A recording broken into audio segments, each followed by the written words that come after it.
سامعین و سامعات،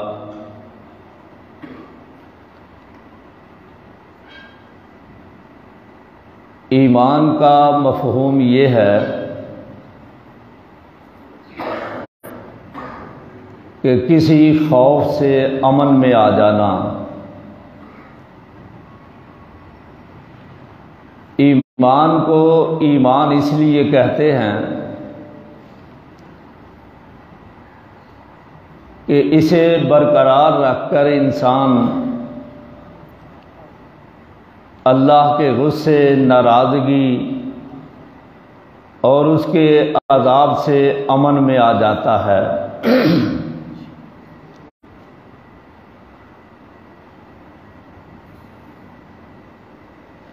ایمان کا مختصر مفہوم یہ ہے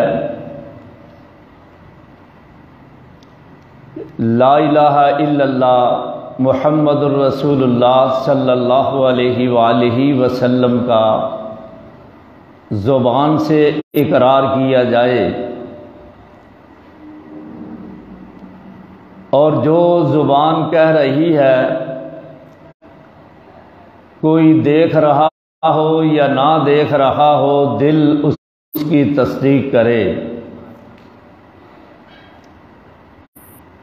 جو زبان کہہ رہی ہے، دل تصدیق کر رہا ہے،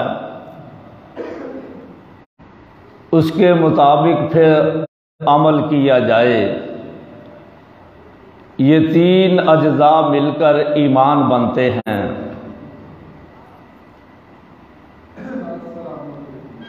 اگر زبان اقرار ہی نہیں کرتی تو انسان کافر ہو جاتا ہے۔ اگر زبان اس کا اقرار کر رہی ہے، دل تصدیق نہیں کرتا تو منافق ہو جاتا ہے۔ قرآن پاک میں منافقین کا یہ اعلان تھا جو بیان کیا ہے اس نے، اذا جاءک المنافقون قالوا نشہد انک لرسول اللہ۔ یہ منافق جب آپ کے پاس آتے ہیں تو کہتے ہیں آپ اللہ کے رسول ہیں۔ عربی گرامر کے لحاظ سے اگر غور کریں، انا بھی پوری کسی چیز کی تحقیق کے لیے آتا ہے جس میں ذرہ برابر شک نہ چھوڑا جائے۔ پھر کا خطاب کا آ رہا ہے، بے شک آپ، اور تاکید ہوئی، پھر اوپر لام آ رہا ہے لرسول اللہ، البتہ آپ اللہ کے پیغمبر ہیں۔ یہ تاکیدات کا اندازہ لگائیں۔ میں اپنی طرف سے کہہ رہا ہوں، قسم در قسم اٹھا کر کوئی آدمی کہے فلاں کام اس طرح ہے، اتنی بڑی تاکید ہے، لیکن اتنی ہی تاکید کے ساتھ ارض و سما کا مالک ہمارا خالق رب اس کی تردید کر رہا ہے۔ واللہ یعلم انک لرسولہ، اللہ کو علم ہے کہ آپ اللہ کے پیغمبر ہیں۔ واللہ یشہد ان المنافقین لکاذبون، اللہ گواہی دے رہے ہیں کہ جو منافق ہیں البتہ وہ جھوٹے ہیں۔ جتنی تاکید سے ان کا دعویٰ تھا، اتنی ہی تردید سے کائنات کا رب ان کی تکذیب کر رہا، حالانکہ وہ بظاہر لا الہ الا اللہ محمد الرسول اللہ کہتے تھے،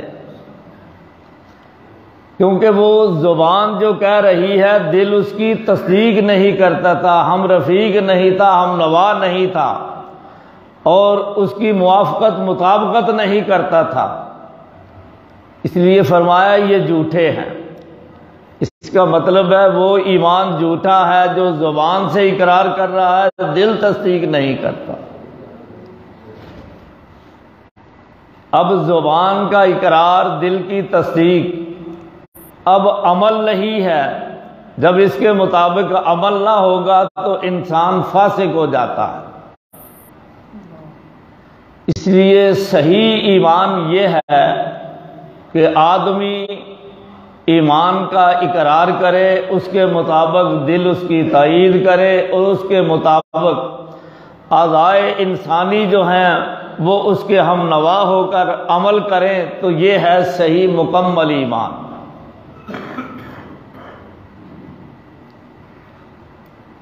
اور یہ پھر ہے اختلافی مسئلہ۔ مختصر بات یہ ہے، قرآن پاک سے، احادیث مبارکہ سے، صحابہ کرام رضوان اللہ علیہم اجمعین اور ہمارے اسلاف کے اقوال سے یہ ثابت ہوتا ہے کہ یزید و ینقص، کوئی نیک عمل کریں تو ایمان میں اضافہ ہوتا ہے، کوئی برا عمل کرے تو ایمان میں کمی آ جاتی ہے۔ یہ کتاب و سنت کا بہترین نظریہ ہے۔ ایمان کے اضافے کے متعلق قرآن کہتا ہے انما المؤمنون الذین اذا ذکر اللہ وجلت قلوبہم وَإِذَا تُلِيَتْ عَلَيْهِمْ آيَاتُهُ زَادَتْهُمْ إِيمَانًا وَعَلَى رَبِّهِمْ يَتَوَكَّلُونَ۔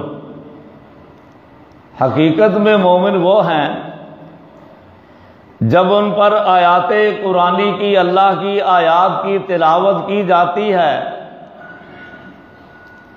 تو یہ آیتیں ان کے ایمان میں اضافہ کرتی ہیں۔ آپ سب جانتے ہیں جب اضافہ کا لفظ آتا ہے یہ تبھی ہو جو پہلے اس سے کم ہو۔ اس کا مطلب یہ ہے کہ نیکی کرنے سے، آیات کی تلاوت کرنے سے ایمان میں اضافہ ہو رہا ہے۔ وَعَلَىٰ رَبِّهِمْ يَتَوَكَّلُونَ، اپنے رب پر ان کا توکل بڑھ جاتا ہے۔ اور یہ یاد رکھے جتنا ایمان ترقی کرتا جائے گا رب پر توکل بڑھتا جائے گا۔ اور جو ساتھ عمل نہ کرے وہ ایمان میں کمی آ جاتی ہے، نقص آ جاتا ہے۔ اس لیے عموماً قرآنی آیات میں آتا ہے کہ فَزَادَتْهُمْ رِجْسًا إِلَىٰ رِجْسِهِمْ، جو آیات قرآنی کا انکار کرتے ہیں، استہزاء اڑاتے ہیں، مذاق کرتے ہیں، ان کی پلیدی میں اور اضافہ ہو جاتا ہے۔ اس سے ثابت ہوا کہ اگر انسان نافرمانی کر رہا ہے تو ایمان میں کمی آ رہی ہے۔ اس لیے یہ ایک مسلم قاعدہ ہے، اصول ہے، عقیدہ ہے محدثین صحابہ کرام کا، قرآن پاک کا، احادیث مبارکہ کا، کہ نیکی کرنے سے ایمان میں اضافہ ہوتا ہے اور برائی کرنے سے ایمان میں کمی آتی ہے۔ اس کے بعد یہ بات بھی میرے اور آپ کے لیے قابل فہم ہے کہ اصل وزن، اصل بنیاد جو ہے وہ ایمان کی ہے۔ اب غور فرمائیں، قرآن پاک کہہ رہا ہے وَالْوَزْنُ يَوْمَئِذٍ الْحَقُّ، روز قیامت وزن جو ہے وہ حق ہے۔ وَنَضَعُ الْمَوَازِينَ الْقِسْطَ لِيَوْمِ الْقِيَامَةِ، ہم روز قیامت انصاف کے ترازو قائم کریں گے، متعین کریں گے۔ امام بخاری رحمہ اللہ ان کلمات کے متعلق فرماتے ہیں سبحان اللہ و بحمدہ سبحان اللہ العظیم، یہ رب رحمان کو بہت محبوب ہیں، اور جب روز قیامت انہیں ترازو میں رکھا جائے گا تو یہ سب سے زیادہ بھاری ہے۔ یہ ہے ایمان۔ قرآن پاک میں کیا آتا ہے؟ اس دنیا میں مضبوطی کے لیے ہم پہاڑوں کی مثالیں دیتے ہیں، فلاں آدمی پہاڑ کی طرح مضبوط ہے، لیکن قرآن کہہ رہا ہے وَتَكُونُ الْجِبَالُ كَالْعِهْنِ الْمَنْفُوشِ، یہ دنیا کی مضبوط ترین چیز روز قیامت روئی کے غالے بن کر فضاؤں میں بکھر جائے گی۔ اب دیکھیے مضبوط ترین چیز روز قیامت ہوا میں تحلیل ہو رہی ہے، لیکن آپ کا ایمان آج بھی اتنا بوجھل ہے کہ ترازو بھاری ہو رہا ہے، ایمان بھاری ہو رہا ہے قیامت کے دن بھی، جبکہ بڑی بڑی طاقتور چیزیں ریزہ ریزہ ہو جائیں گی۔ اس لیے حدیث میں آتا ہے ایک آدمی کی برائیوں کا یہ ترازو کا پلڑا جو ہے وہ بھاری ہوگا اور دوسری طرف کچھ بھی نہیں ہوگا، اتنا گنہگار ہوگا۔ اللہ پاک اعلان فرمائیں گے میں نے وعدہ کیا تھا کہ میں نے انصاف کا وزن کرنا ہے، میرے بندے کا کچھ دیکھو کچھ ہے جو وزن کرنے کے لیے ہو۔ ترمذی وغیرہ مسند احمد میں حسن درجے کی روایت ہے، کہا جائے گا اللہ کریم یہ ایک کاغذ ہے، یہ میدان معاشر دنیا دیکھ رہی ہے، ترازو ہو رہی ہے، وہ انسان خود تصور کرے گا یار یہ اتنی برائیوں کے مقابلہ میں یہ ایک کاغذ کیا کرے گا؟ نبی کریم صلی اللہ علیہ وسلم نے فرمایا کہ اللہ کے حکم کے مطابق وہ رکھا جائے گا، وہ ساری برائیاں اوپر اٹھ جائیں گی اور وہ کاغذ والا پلڑا جو ہے وہ زمین پہ لگ جائے گا۔ اس میں ہے کیا؟ لا الہ الا اللہ۔ ایک دوسری روایت میں آتا ہے لا الہ الا اللہ محمد الرسول اللہ صلی اللہ علیہ وسلم۔ ابن حجر رحمہ اللہ نے فرمایا یہ بھی الفاظ آتے ہیں، تو یہ کلمہ لکھا ہوگا۔ اب دیکھیے آدم علیہ السلام سے لے کر آخری انسان تک سب دیکھ رہے ہیں کہ یہ ناکام ترین انسان ہے، کیونکہ قرآن نے خود ہی فرمایا فَأَمَّا مَنْ خَفَّتْ مَوَازِينُهُ فَأُمُّهُ حَاوِيَةٌ، جس کے نیکی کے ترازو کم ہوں گے وہ دوزخ مقام میں جائے گا۔ یہ سب حیران ہے یہ کیا ہوا؟ پتہ چلا کہ وزن، قوت، طاقت جو ہے، مضبوطی جو ہے صرف ایمان میں ہے اور کسی چیز میں نہیں، جبکہ اتنی مضبوط چیزیں ذرہ ذرہ بن کر بکھر رہی ہیں۔ تو یہ سب سے وزنی اور بنیادی چیز ہے۔ ایک میں اور مثال پیش کر دوں، سنن دارمی میں یہ واقعہ آتا ہے، پیارے نبی صلی اللہ علیہ وسلم نے فرمایا کہ ایک ترازو مقرر کی گئی، ایک طرف ایک آدمی رکھا گیا، مجھے رکھا گیا، میرا پلڑا بھاری تھا، پھر 10، پھر 100، پھر 1000، حتیٰ کہ وہاں آتا ہے ساری دنیا وہ بھی رکھ دی جاتی، تو آپ نے فرمایا مجھے ایسے محسوس ہو رہا تھا یہ سب میرے اوپر گر جائیں گے، میں اتنا نیچے اور وہ اوپر چلے گئے تھے۔ یہ کس چیز کا وزن ہے؟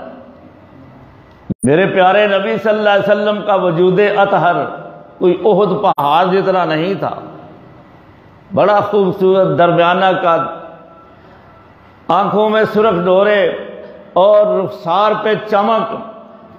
ایک صحابی رضی اللہ عنہ سے کسی نے پوچھا کہ آقا کا چہرہ مبارک کس طرح ہوگا جس طرح کہ تلوار چمک رہی ہے؟ کہنے لگے او میرے بھائی تو نے کبھی دیکھا ہی نہیں، تو نے تشبیہ دینے میں بہت غلطی کی ہے۔ جب ہم مدینے کی گلیوں میں آپ کے رخ طابہ کو دیکھتے تو ہم یہ کہتے تھے کأن الشمس طالعۃ، کہ آفتاب آسمان سے اتر کر گلیوں میں چل رہا ہے۔ اتنا خوبصورت حسین چہرہ، خوبصورت قد کار، وہ بہت قد، وہ کس کا وزن تھا؟ ایمان کا وزن تھا۔ ایک اور روایت آتی ہے، پیارے نبی صلی اللہ علیہ وسلم جلوہ گر سے صحابہ کرام بیٹھے ہوئے ہیں،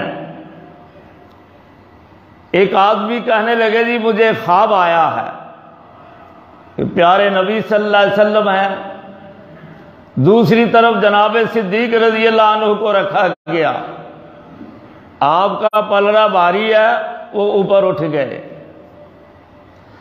فرمایا پھر فاروق اعظم رضی اللہ عنہ کو رکھا گیا، اب جناب صدیق رضی اللہ عنہ کا پلڑا بھاری ہے، وہ اوپر اٹھ گیا۔ پھر جناب عثمان غنی رضی اللہ عنہ کو رکھا گیا۔ یہ ایک دوسرے سے بھاری ہیں اور ان تینوں پر بھاری نبی کریم صلی اللہ علیہ وسلم ہے۔ اس میں ایک تو یہ ہے کہ خلافت کی طرف اشارہ تھا کہ آپ کے بعد اس طرح، دوسرا یہ بھی اشارہ تھا کہ ایمان سب سے وزنی چیز ہوتا ہے۔ آدمی نے تعبیر کی، میرے پیارے نبی صلی اللہ علیہ وسلم خاموش رہے کہ یہ ٹھیک تعبیر کر رہا ہے، اس کا مطلب ہے یہ بھی حدیث بن چکی ہے کہ پیارے نبی صلی اللہ علیہ وسلم کے ہاں ایک عام بات ہوئی ہو، آپ نے تردید نہیں فرمائی تو یہ بھی سنت ہے اور مرفوع حدیث کے حکم میں ہے، صحیح حدیث ہے، اب اس میں کوئی شک و شبہ باقی نہیں۔ تو یہ پتہ چلا کہ سب سے وزنی چیز ایمان ہے۔ میرے بھائی، میں اور آپ اگر غور کریں، جو سب سے قیمتی، سب سے بہترین سرمایہ جس میں میری اور آپ کی نجات ہے، جس کے بغیر رب کائنات کوئی عمل ہی قبول نہیں کرتا، متاع گرامایا، ہر چیز سے قیمتی، جان سے بھی قیمتی چیز، میں اور آپ اس کی کتنی حفاظت کر رہے ہیں۔ میرے بھائیوں، آج جتنی اپنی تجارت کی حفاظت کرتے ہو، اپنی حکومت اور سلطنت کے متعلق فکر مند ہو، اپنی اولاد کی صحت، اپنی صحت، کھانے پینے، لباس کے متعلق آرزو مند ہو، ہر مقام پر، ہر جگہ دولت، تجارت اور عہدے، ان کی بھاگ دوڑ میں لگے ہوئے ہیں، کبھی میں اور آپ نے یہ اپنے دل کی گہرائی میں اتر کر کبھی ٹٹولا ہے کہ ایمان کی کیا حالت ہے؟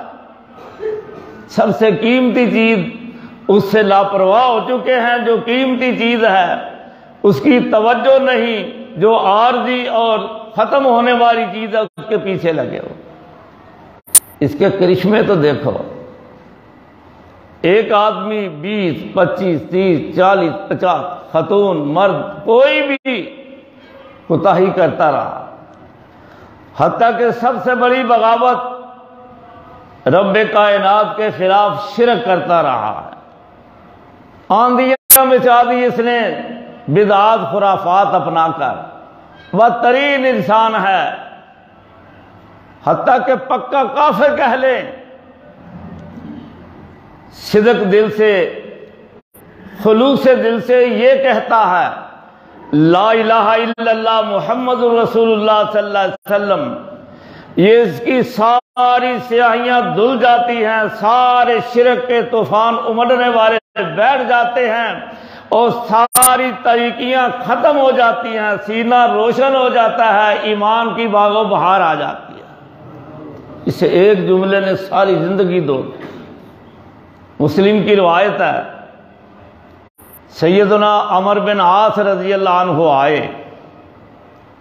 انہیں پیارے نبی صلی اللہ علیہ وسلم سے سب سے زیادہ نفرت تھی، خود کہتے تھے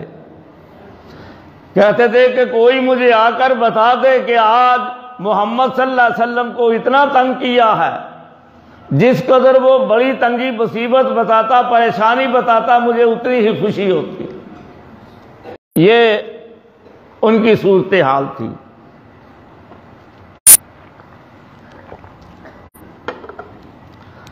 اب یہ آئے پیارے نبی صلی اللہ علیہ وسلم سے کہنے لگے ابسط یدک ابایک کا، یہ بھی اللہ نے آپ کو بہترین امتیاز عطا کیا تھا۔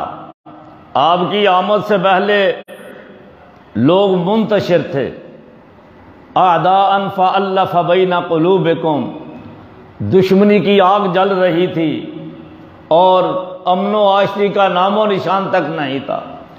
مقدس ہاتھ میرے آقا صلی اللہ علیہ وسلم کے جب بیعت کے لیے پھیلائے گئے، ایسے لوگ بیعت ہوئے کہ اب جان تو جا سکتی ہے، اتحاد نہیں توڑتے، پوری دنیا کی قوت انہیں دبانے پہ لگ جائے، ایمان دین سے دور نہیں ہوتے۔ یہ ایسا مبارک ہاتھ تھا جو ایک دفعہ اس ہاتھ پہ ہاتھ رکھ لیتا ہے، اس کا دل جڑ جاتا ہے، محبت الفت پیدا ہو جاتی ہے، ایمان جاگ اٹھتا ہے اور نیکی کا جذبہ جو ہے وہ بیدار ہو جاتا ہے۔ یہ عجیب سما عرب میں آپ نے پیدا کیا، بکھرے ہوئے لوگ ایک ہاتھ پہ جمع ہو، یہ بیعت لیتے تھے آپ اتحاد کے لیے۔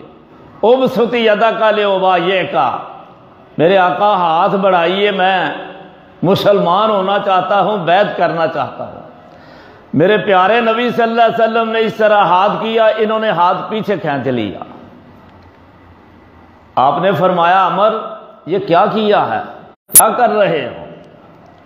کہنے لگے پیارے آقا کوئی مذاق نہیں، تحقیر نہیں، کوئی اور بات نہیں، مجھے اپنے گناہ یاد آ رہے ہیں، آپ مجھے یہ بتا دیں کہ میرا گناہ گار ہاتھ اس مقدس ہاتھ پر جو اگر کبھی اٹھا ہے تو مظلوم کی حمایت کے لیے اٹھتا ہے، یہ اگر اٹھتا ہے میری وہ بہن جو نی مریاں ہو کر بازاروں میں چکر لگا کر دوڑے لگا رہی ہے، خدا کا خوف کر تیرا پیغمبر کیا تھا، اگر یہ ہاتھ اٹھا ہے تو کسی ننگے سر خاتون کے سر پہ دوپٹہ دینے کے لیے اٹھا ہے، اگر اٹھا ہے تو کسی کی ہمدردی اور خیر خواہی کے لیے اٹھا، اتنا مقدس پاکا۔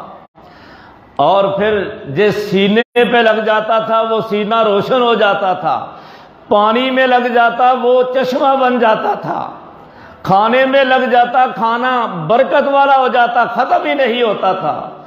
آج اس ہاتھ پہ ہاتھ رکھنے والا دل منور کیوں نہ ہوتا؟ کہنے لگے سب کچھ مجھے یاد ہے میرے آقا، آپ کو پتا ہے میں سخت ترین آپ کا مخالف تھا، مجھے یہ بتائیں کہ میری یہ سیاہ کاریاں، آج بھی یہ دو چیزیں ہیں، میری بیٹی، میری بہن، میری ماں، میرا بھائی، میرا بزرگ، میرا بیٹا، پہلے برائیوں میں لگ جت جاتا ہے، کسی کی نہیں سنتا، نہ قرآن کی، نہ حدیث کی، نہ بڑے کی، نہ چھوٹے کی، نہ کسی قانون کی پرواہ کر، جت جاتا ہے۔ جب گناہوں کی اتنی کثرت ہوتی ہے دوسری طرف شیطان ورگلا لیتا ہے، مایوس کر دیتا ہے۔ ایسا نہیں، مشرکوں نے 2-3 گناہ بتائے، جب ساری عمر ٹکراؤ دیکھ لیا، کہنے لگے آپ سے ٹکر لے کر کوئی موقع ہم نے جانے نہیں دیا، آخرکار فتح مکہ ہو چکا ہے، آپ غالب آ چکے ہیں، ہم بے بس ہو چکے ہیں، اب ہمیں یہ بتائیں کہ جو کچھ آپ کی مخالفت کی ہے وہ گناہ معاف ہو جائیں گے؟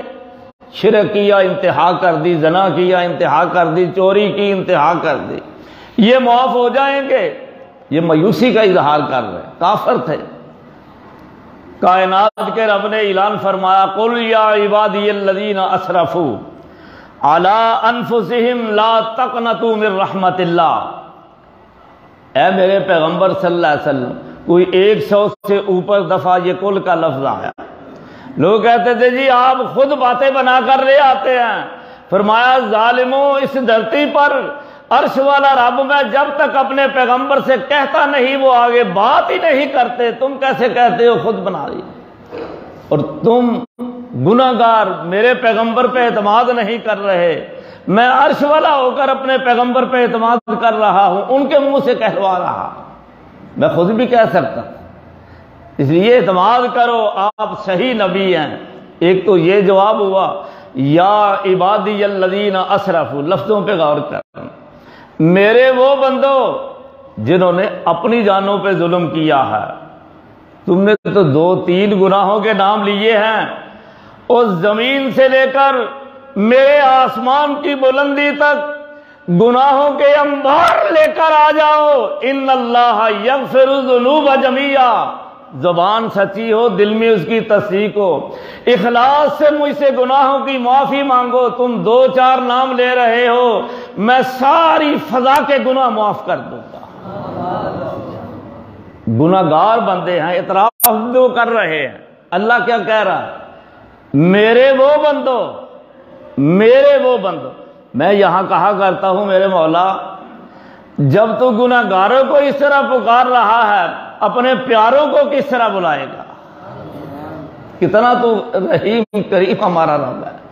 فرمایا تم 2-4 گناہوں کا نام لے رہے ہو، میں سارے جہان کے گناہ معاف کر دوں۔ تمہیں پتہ نہیں انہ هو الغفور الرحیم، میں بخشنہار مہربان رحم کرنے والا۔ تو یہ 2 چیزیں آج بھی نوجوان میں ہیں، پہلے برائی میں جل جاتے ہیں، پھر مایوسی میں۔ میرے پیارے پیغمبر اور یہ قرآن یہ مایوسیاں ختم کر رہا۔ میرے نبی صلی اللہ علیہ وسلم نے فرمایا، عمر میں سمجھ گیا ہوں کہ آپ کو یہ پریشان کرنے والی کیا چیز ہے، میرے ہاتھ پہ ہاتھ رکھ کر جو زبان سے کہہ رہے ہو، دل کو اس کا رفیق بنا لو۔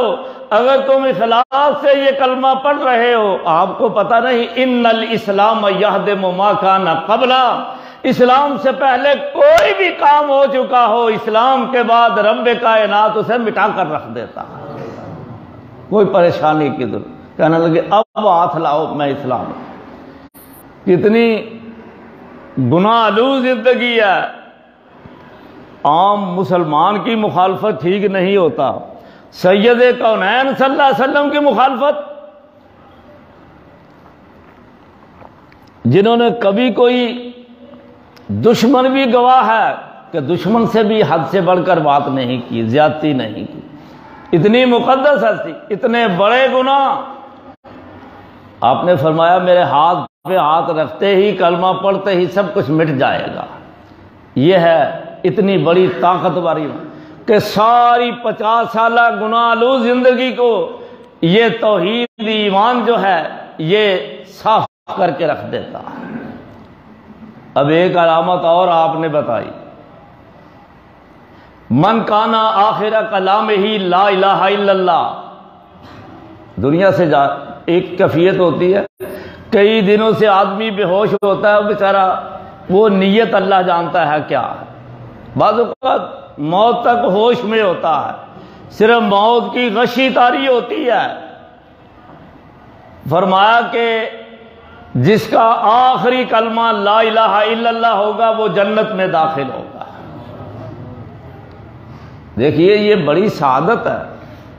میرے پیارے پیغمبر صلی اللہ علیہ وسلم دنیا سے رحلت فرما رہے ہیں اور پانی قریب پڑا ہے، کپڑا ڈبوتے ہیں، رومال پیشانی اطہر پہ پھیرتے ہیں، اتنا سخت ترین بخار تھا، وہ تر رومال جو ہے اسی وقت خشک ہو جاتا، اور مبارک زبان سے کہہ رہے میرے پیارے نبی کو احد پہاڑ سے بڑی بڑی مصیبتیں آئیں، ایک دن بھی آہ نہیں کی۔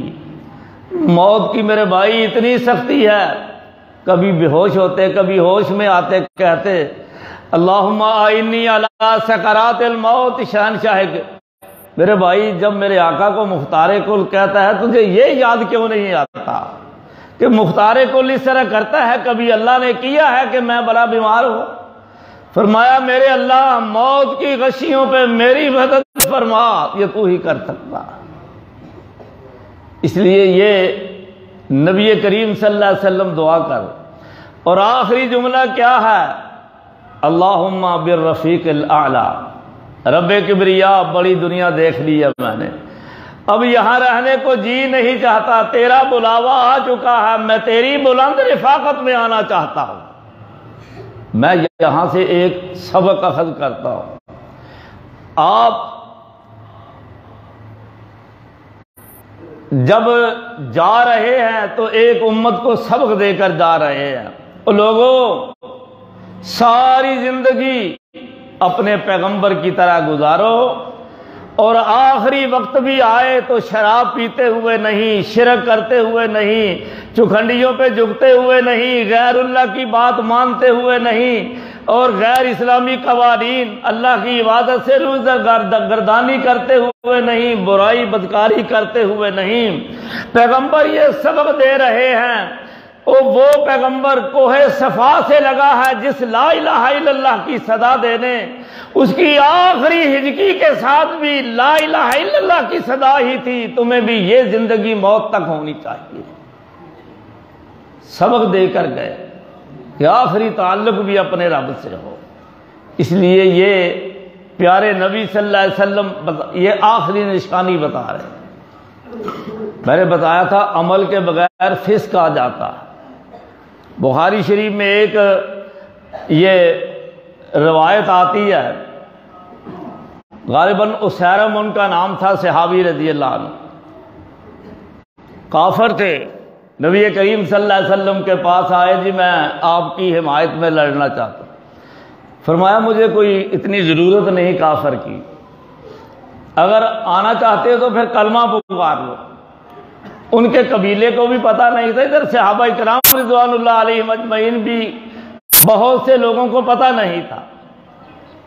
یہ ظہر اور فجر کے درمیان وقت کی بات ہے، جنگ ہو رہی تھی، غالباً احد تھی یا دوسری بدر تھی، بہرحال کسی جنگ کا واقعہ ہے۔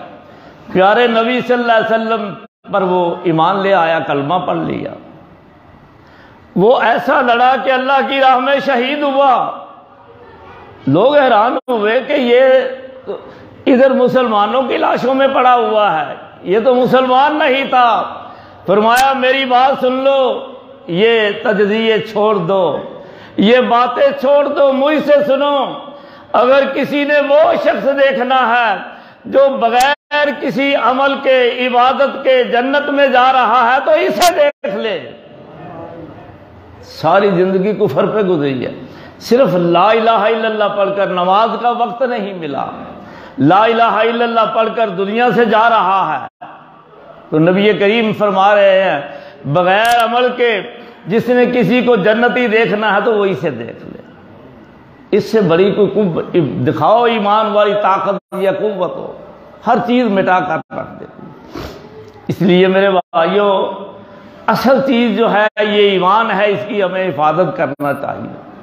پھر ایک بات، آج پورا عالم اسلام تقریباً بزدل بن چکا ہے، امراء حکمات سب، ہم بھی وہ قوت طاقت نہیں۔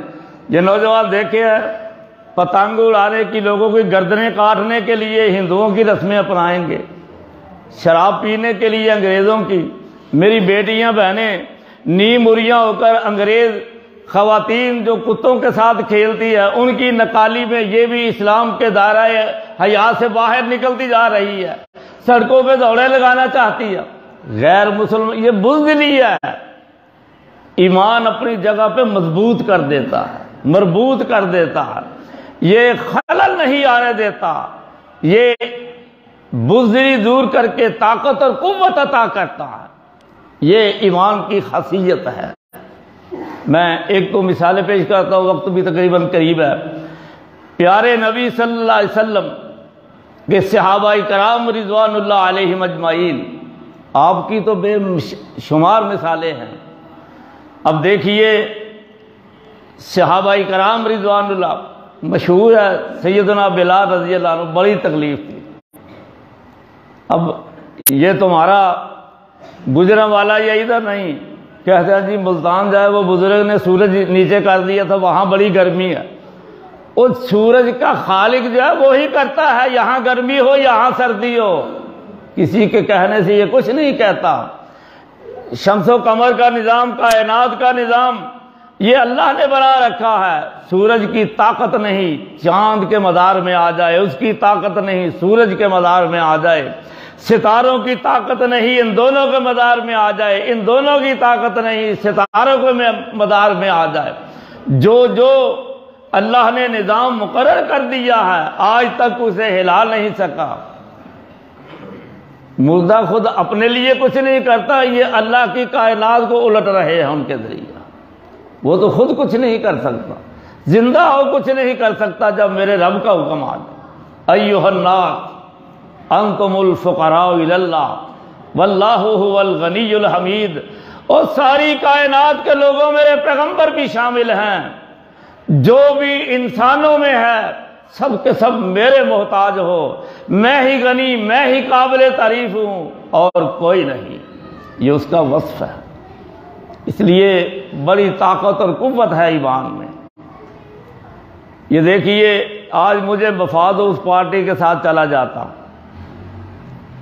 سیدنا بلال رضی اللہ عنہ، اتنی سخت گرمی مکہ کی، ریت پہ لٹا دیا جاتا، پھر یہاں تک نہیں پیڑ پہ پتھر رکھ دیا جاتا، آنکھیں بند ہو رہی ہیں تکلیف سے، زبان باہر نکل رہی ہے، اور پھر فائدہ یہ ہوتا ہے چلو کوئی تکلیف اٹھانے کا فائدہ بھی ہو، دنیاوی بات کر رہا ہوں کہ نبی کریم صلی اللہ علیہ وسلم انہیں کھانا بڑا اچھا دیتے تھے، ان کے نام کوئی جائیداد لگوا دی تھی، آج یہ چیزیں مجھے مل جائیں، کوٹھی مل جائے، میں اپنا ایمان ہی بیچ دیتا، یا نبی کریم صلی اللہ علیہ وسلم نے کوئی محل بنا دیا تھا، کوئی سونے چاندی کے ڈھیر لگا دیے، آپ نے تو اتنی طاقت بھی نہیں تھی کہ ان فقیروں مسکینوں کو کھانا کھلا سکیں، آپ کی اپنی حالت یہ تھی، سوائے دلاسے کے اور کچھ بھی نہیں، نہ لباس، نہ جائیداد، نہ طاقت، نہ قوت،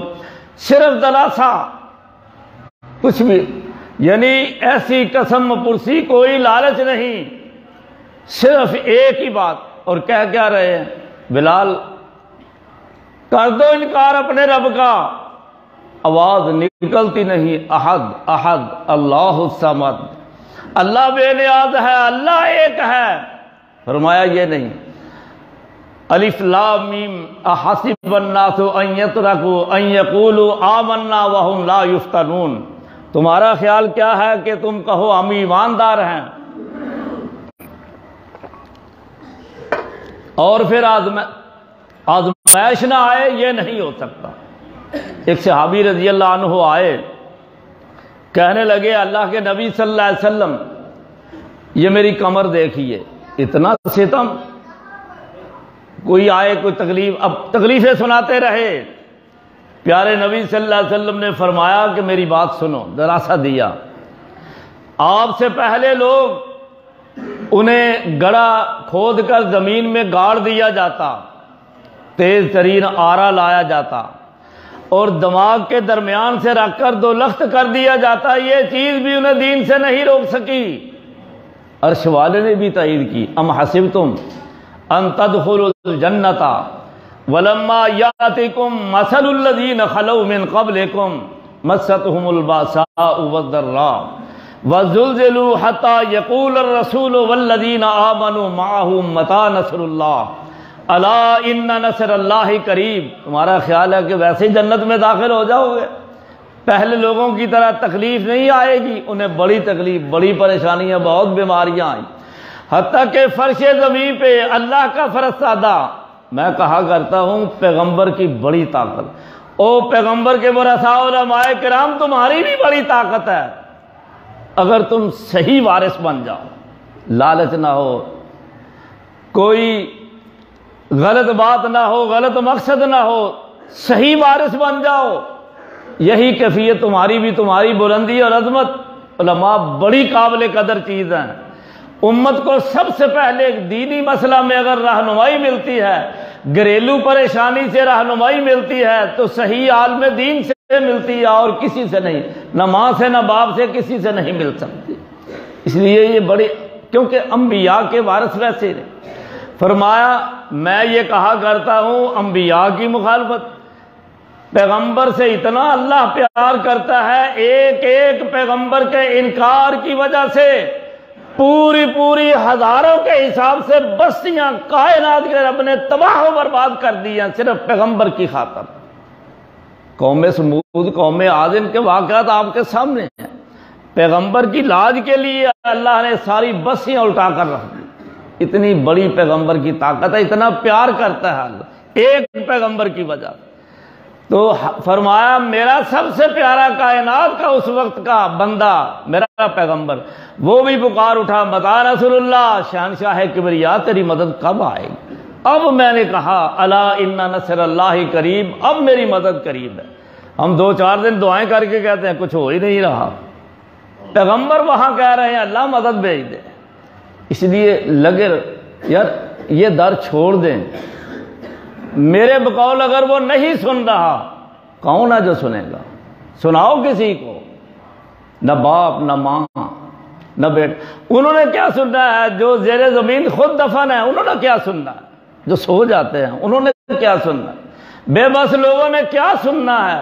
اس لیے دنیا کی کوئی ہستی نہیں، یا تو اس جیسا کوئی در دکھاؤ یا اس جیسا سننے والا دکھاؤ، پھر ٹھیک ہے، جلد بازی میں۔ اس لیے اس کا در نہ چھوڑو، اس کے در پہ چمٹ جاؤ، ضرور کرتا ہے، اس کی حکمت ہوتی ہے۔ اس لیے فرمایا الا ان نصر اللہ قریب، خبردار اللہ کی مدد بالکل قریب ہے، فکر نہیں کرنا۔ تو یہ اللہ تبارک و تعالی آزمائش ضرور لاتا۔ اب سیدنا بلال رضی اللہ عنہ کوئی لالچ نہیں، صرف اللہ کی رضا کے لیے۔ اب انہوں نے ہمت دکھائی، استقامت دکھائی، کائنات کے رب نے صلہ کیا دیا؟ ابھی یہ فرش زمین پہ چل رہے ہیں، عرش بری پہ جنت میں میرے آقا صلی اللہ علیہ وسلم خود ان کے پاؤں کی آہٹ سن کر آئے۔ یہ ایمان نے پرواز پیدا کی۔ آج میرا اور آپ کا ایمان کیا زمین کی پستی میں جا رہا۔ اس لیے آئیے یہ ایمان بیدار کرنے کی ضرورت ہے۔ اللہ تو بڑا ہی کریم ہے، وہ کہتا ہے میرے بندے میرے اوپر یقین تو پیدا کرنا، پھر دیکھ میں کیا کرتا ہوں۔ اس لیے یہ، اور پھر مرد تو مرد، میں ایک خاتون کا واقعہ بھی بیان کرتا ہوں اور تقریباً پھر بات میری ختم ہونے والی ہے۔ یہ دیکھیے آسیہ بنت مزاحم رضی اللہ عنہا، یہ فرعون کی بیوی تھی، اب یہ مسلمان ہو چکی ہے۔ میں اور آپ فرعون کا نام تو لیتے ہیں، بات کر رہا ہوں عورتوں میں، بے بس لوگوں میں یہ ایمان جرت پیدا کر دیتا، لیکن اللہ کسی دور کے کسی فرعون سے بھی ہمیں واسطہ نہ ڈالے۔ وہ نام لینا ہے، پرانا واقعہ ہے، لیکن اس کا نام لے کر بھی ضمیر جو ہے نا وہ کہاں پڑتا ہے، اتنا ظالم تھا، لیکن محل تھا۔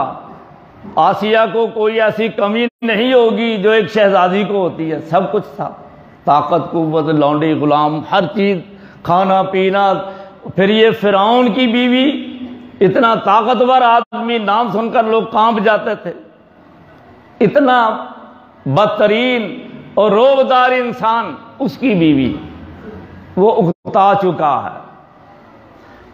وہ کہنے لگا یہاں پہاڑی کے قریب اسے لے جاؤ، اسے زمین پر لٹا دو۔ یہ حضرت ابن عباس رضی اللہ عنہما واقعہ بیان کرتے ہیں، زمین پر لٹا دو، اوپر ایک بہت بڑی چٹان ہے، وہاں آدمی جاؤ، وہ چٹان اس کے اوپر گرا دو، روز روز کی یہ جو ہے نا یہ بک بک ختم ہونی چاہیے۔ یہ کیا مصیبت پڑی ہوئی ہے، یہ بازی نہیں آ رہی، اس کی ہڈیاں چور چور کر دو۔ یہ انتظام ہو چکا۔ اب یہ ادھر اللہ کی نیک بندی، یہ اپنے رب پہ ایمان رکھتی تھی، یہ ہے ایمان، فرش پہ لیٹی ہوئی ہے، کیا رہی ہے؟ رب ابن لی عندک بیتا فی الجنہ ونجنی من فرعون وعملہ ونجنی من القوم الظالمین۔ اے میرے پروردگار مجھے فرعون سے نجات دے اور اس کے عمل سے نجات دے۔ اشارہ کیا تھا؟ میں بے بس عورت ہوں، ایک بے بس دوسری عورت، نازک ہوں، اور یہ بڑا ظالم ہے، بڑا کرخت طبیعت ہے، میرے اللہ یہ عذاب دینا چاہتا ہے، پریشان کرنا چاہتا ہے، مجھے اس کے محل کی ضرورت نہیں، جس پہ میں ایمان لائی ہوں اس رب کے پاس محل کی ضرورت ہے۔ رب ابن لی عندک بیتا فی الجنہ ونجنی من فرعون وعملہ، مجھے اللہ فرعون اور اس کے کرندوں کے عمل سے بچا لے۔ کبھی کوئی پریشانی تکلیف آئے نا، جہاں سے نکلنا ناممکن ہو، یہ آسیہ والی دعا کیا کرو، کائنات کا رب ضرور کوئی نجات بنا دے گا، ذریعہ نجات نکال دے گا۔ اب وہ کہ یا اللہ میں عورت ذات ہوں، یہ مجھے بدکا نہ دیں، تیرے ایمان سے کبھی ہٹا نہ دیں۔ اور وَنَجِّنِي مِن فِرْعَوْنَ وَعَمَلِهِ وَنَجِّنِي مِنَ الْقَوْمِ الظَّالِمِينَ۔ امام ابن کثیر رحمہ اللہ لکھتے ہیں کہ اللہ تعالیٰ نے جنت میں جو اس کا محل تھا وہ اس کے سامنے کر دیا، اور فرشتے سے کہا فرعون کے ستم کرنے سے پہلے، چٹان گرانے سے پہلے میری بندی کی روح پرواز کر لو اور میرے پاس جنت میں لے آؤ، جو یہ گھر مانگ رہی ہے میں اپنے قریب سے وہ جنت عطا کر رہا ہوں۔ اس ظالم نے پتھر گرایا لیکن مردہ آسیہ پر اللہ نے بچا لیا۔ یہ ہے میرا اور آپ کا ایمان اگر مضبوط ہے، ایسی بے بسی میں بھی یہ ایمان زندگی بخش دیتا ہے، اور کمزور ترین بھی ہو، طاقتور ترین۔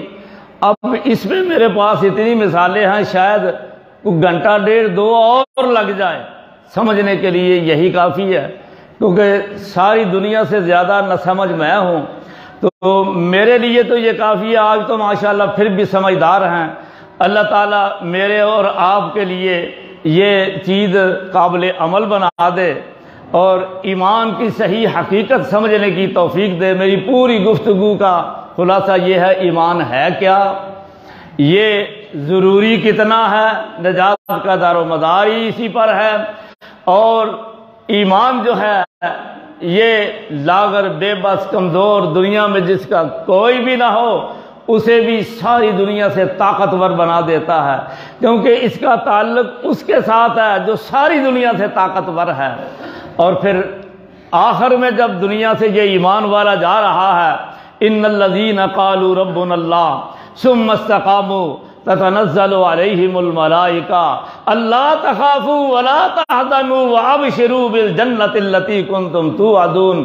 ادھر روح پرواز کر رہی ہے، فرشتے خوشخبری دے رہے ہیں، اور دنیا کی دولت چھوڑ کر جانے والے آج جنت کی جگیر تک کا تم مالک بن کر جا رہا ہے، دنیا کی رونق چھوڑ کر جانے والے آج اب فرشتوں کا ساتھی بن رہا ہے، اور دنیا کی طاقتیں قوتیں رفاقتیں چھوڑ کر جانے والے آج تیرا ساتھی تیرا دوست جو ہے تیرا رب بن رہا ہے۔ جنت تیری جگیر ہے، کائنات کا رب تیرا دوست ہے، فرشتے تیری رکھوالی کریں گے، اور تو وہاں ہر لحاظ سے بشارتوں خوشخبریوں میں رہے گا۔ اللہ مجھے اور آپ کو اس قابل بنا دے۔ اقول قولی ھذا استغفر اللہ لی ولکم وآخر دعوانا ان الحمد للہ رب العالمین۔